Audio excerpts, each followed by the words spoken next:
was the chair, not me. Hi, my friends. It's your tour guide to the sci-fi side, me, Preston E. And today we're going to take a look at Mystery Science Theater Volume 23. But before we get to the movies, we are going to have another person, or horse in this case, auditioning to be my co-host for these videos. Take it away, Mr. Eddie Silvers. Hey, everybody. I'm Mr. Eddie Silvers, and I'm excited to be auditioning for this here Nashville Star season. Here's a song that's dear and close to my heart. Save a cowboy, ride to me. Everybody sing, save a cowboy, ride to me. All you girls listen, save a cowboy, ride up. What are you doing, man? You're interrupting my auditioning for Nashville Stars. Mr. Eddie Silvers, that's the name, don't wear it out. I hate to break the news to you, but this isn't an audition for Nashville Stars. What you talking about, Willis? Well, my name's Preston, but this is an audition to be my co-host for Mystery Science Theater 3000 videos. What? I'm sorry. Hey, why the long face? I can't help it. I'm a little horse. Little horse.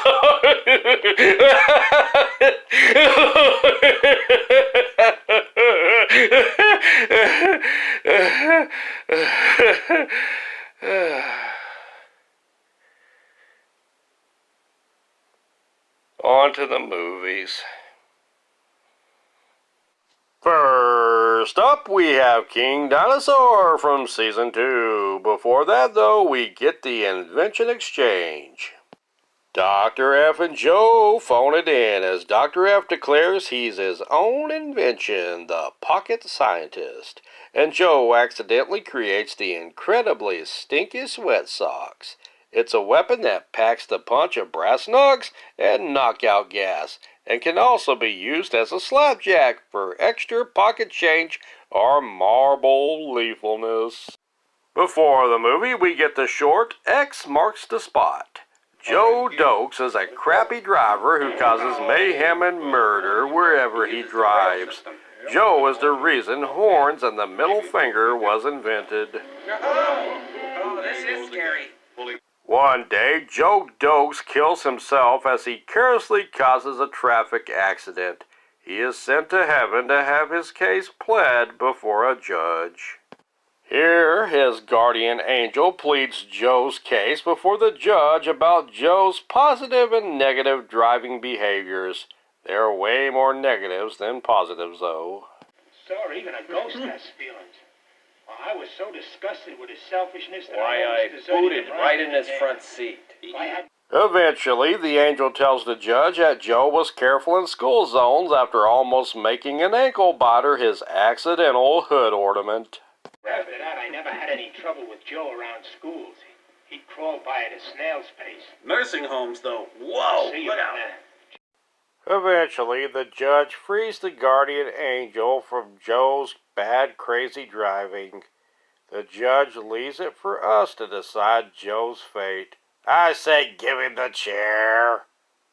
Fun fact, this short has Dick Gordon as the judge, who also plays a party guest in The Corpse Vanishes. Man, that wasn't as fun as I thought it would be. The movie, King Dinosaur, is barely over an hour, and it's about a group of scientists that discover a new planet that's moved into Earth's solar system. Solar system hogs? Hope we charge them rent at least. The USA decides to explore the new neighbors with a team of scientists. It is named Nova, and it has plant life and is capable of sustaining human life. It also has the power to take that human life away with dinosaurs on an island, including a T-Rex-like dinosaur who gets the nickname and title of the movie, King Dinosaur. Some people get eaten, but the Earthlings have the last laugh as they kill all the prehistoric beasts in an atomic explosion. You're in our world now, Grandma. This dino bore of a movie is nothing Spielbergian, but at least it's short. And the short X marks the spot will satisfy your NASCAR junkie needs for Rex for a 2 out of 5 SOL Bones. Up next is the Castle of Fu Manchu from Season 3. But before that headache, let's go and see what Joe and the Bots and the Mads are up to for the Invention Exchange, won't you? Joe forgets the Invention Exchange and shows off his big head again. The perv. The Bots save his head and his butt, though, and create the long-distance telephone transducer. The Mads show off their stinky bomb that turns anyone into Joe Besser, the lesser-known, lesser-liked stooge. Not so hard! The next stinky bomb, the movie. The Castle of Fu Manchu has the villain Fu Manchu abducting a scientist to force him to produce a weapon that can help him control the world. Was that weapon this movie? Was the control tactics confusion and boredom? If so, good job, Fu Manchu. You win. A 2 out of 5 SOL Bones. Oh, by the way, did I mention this is a Christopher Lee movie? I didn't? Well, remind me to. I will later.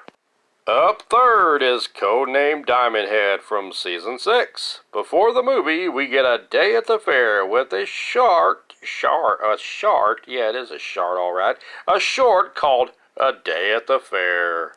We go with a farming family to the Indiana State Fair to see all the food, fun rides, and the 4-H Club festivities. Worry not though, fair goers.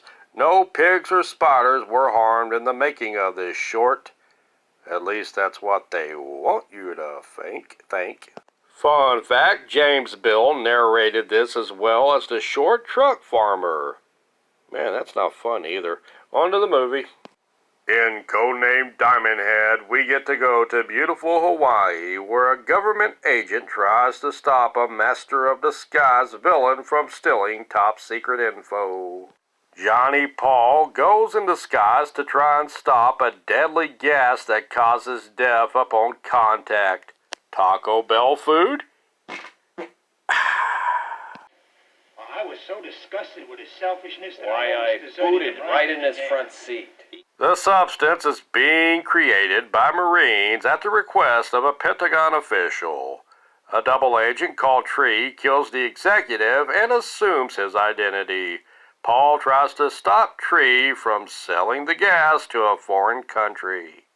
This movie was meant to be the pilot made-for-TV movie for a TV series that was never produced, but it manages to produce from me a 3 out of 5 SOL Bones. And finally, we get the last of the wild horses, also from Season 6. Okay, corral, pals and gals, let's mosey on down to the Double C Ranch, a.k.a. the Double Cranch. The Double Cranch? What is that about? It's Oregon, y'all, and the trail leads us not to Gloria, but it leads us to a hot-headed owner of the Double C Ranch who is successful because of his capturing, taming, and selling wild horses. Howdy, Hitler! Meanwhile, back at the small ranches, ranch owners get all butthurt over this and ask him to stop, since the horses are starting to get over-harvested, and they need him to stop for a year to rebuild their stock. Charlie Cooper's daughter Jane persuades her pa to do so. Cooper's evil ranch manager Riley is manipulating Cooper for his own foul needs. Gross. Meanwhile, a bandit named Duke Barnum moseys into the area about to rob a stagecoach, but is halted by the ranch hands from the Cranch. Barnum is arrested for assault and suspicion of attempted robbery. The ranch workers get all butthurt over this and get spurs that jingle and jangle up their butts. Two ranchers, a tomboy called Terry and an old fart named Remedy, believe they got the remedy to reform old Duke. They convince their local sheriff Harrison to release Duke to them, and he becomes a ranch hand on their property. Terry starts to act more womanly, if you know what I mean, around Duke, 'cause he makes her bacon sizzle. Old Dukey boy also begins spending time with Jane. Wild horse disputes blows up into murder, mayhem, and arson crimes because of Riley's manipulation of Cooper. Riley and another ranch head kill Cooper for hanging with them and discovering their dirty deeds done dirt cheap. They try to blame Duke Barnum for it, though. Barnum is sent to a murder trial with Remedy as his legal rep, and he is set free when the truth sets him free along with Remedy. The Last of the Wild Horses is one of them rare breed westerns in Mystery Science Theater history that is a rootin', tootin', ornery wild ride of an Old West show for a 3 out of 5 SOL Bones. Yeehaw! We also get an appearance from Joey the Lemur and a switcheroo as the Mads watch the movie in the theater for part of the movie as Mike and the Bots become the evil villains for part of the episode. Mystery Science Theater Volume 23 gets a 10 out of 10 SOL Bones. Well, that about does it for me. Thank you so much for watching. Please like, subscribe, and share. I've been Preston E. Garrison, and I'm out of here. Oh, ram it, clown. Really? Hey, Ma, is that you?